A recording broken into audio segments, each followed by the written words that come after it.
And now, there is breaking news in Sylvania, Ohio. In a local garage, something has been found in there.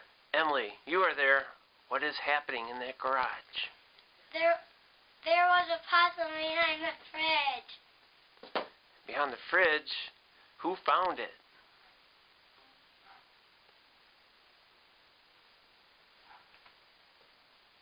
Did you find it? No. Who found it? Bailey and Princess. Who in Sylvania is Bailey and Princess? My cat and my dog. Really? Oh, there's the dog. Is that the dog that found the possum? Is it still there? Yes.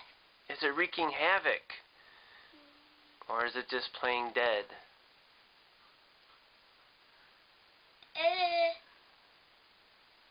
Do you know what is happening? Well, I know it's not dead because it hissed at you. Who did it hiss at? You! Alright, we'll be back to see an update on this possum in Sylvania. Thank you for your update, Emily.